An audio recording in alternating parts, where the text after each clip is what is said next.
As President Trump prepares to declare the situation at the southern border a national emergency, Democrats are refuting the need for a wall and calling for more advanced solutions. The spending bill passed by Congress yesterday includes $100 million for security technology. That money will go towards remote surveillance and towers equipped with radar and cameras. But while companies and politicians look for high-tech answers to illegal border crossings, some say that approach has its own set of problems. So Connie Guglielmo is the editor-in-chief of CNET News, and she's here to talk a little bit about that. So this is very interesting because this is sort of the debate between the Republicans and the Democrats. And, you know, the Democrats have said for a while, we don't need a physical border wall. We have all this advanced technology. But what sort of technology are they talking about? What's being used now and what could be used in the future?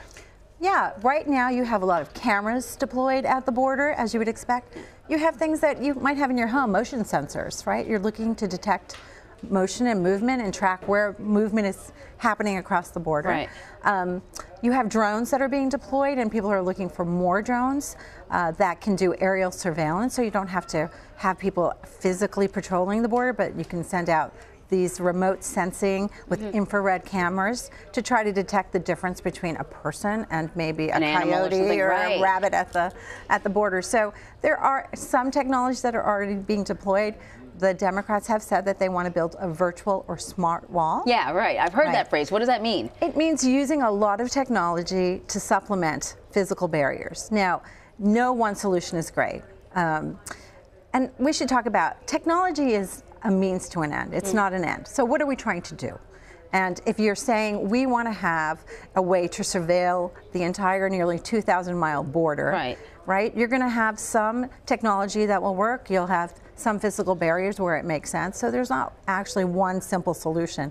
But if you can use smart tech in a way that saves time and resources and is a smarter deployment than building a 30-foot steel or concrete barrier, you know, that might be less intrusive, potentially, but there are issues, right? You still have to put these sensors up on land that might not be government owned. You might have to put towers up on places. This stuff doesn't run by air or solar. There's a lot of battery tech and you need electricity.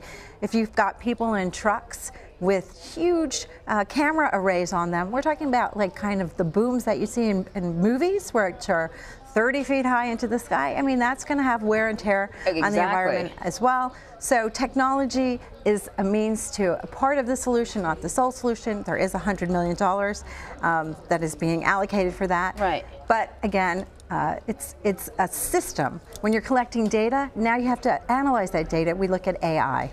Well, you know, I thought it was pretty, you know, what the president has often said about the smart wall idea is basically, you know, what are a bunch of cameras going to do when there's nobody there to physically stop someone from crossing the border? So there are limitations to this sort of technology. You identify the fact that there's also sort of a cost, too. It has to be maintained. But what's the problem? What are the problems with this kind of, depending more on technology than the physical barrier? Well, the biggest problem that we're hearing about is that we're entering this era of an even more surveillance kind of state, where if you're collecting facial recognition technology and I'm identifying you or capturing all of your license plate data within 100 miles of the border, and I am capturing, you know, all sorts of biometric data possibly so that I can identify you later after you enter the country, privacy becomes a big issue. That's what the ACLU has been complaining about. And you said within 100 miles of the border? Potentially. So that means they could collect data, not necessarily from people who are crossing the border, just sort of regular Americans going about their business. Yeah, they absolutely have to start collecting data, and they have to make guesses about who might be a problem.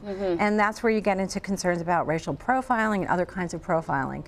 So data collection is as much a problem here and is as big a part of the solution as actually deploying a flying drone or setting up cameras or building a wall. All of that needs information behind it so you can make smart choices and decisions. We're talking about a 2,000-mile border, you're not going to want to monitor all of that all the time. Right. So you need to collect data on where you do want to monitor it, where it makes sense, and then use that drone technology or camera technology maybe to supplement that. But underlying that is data.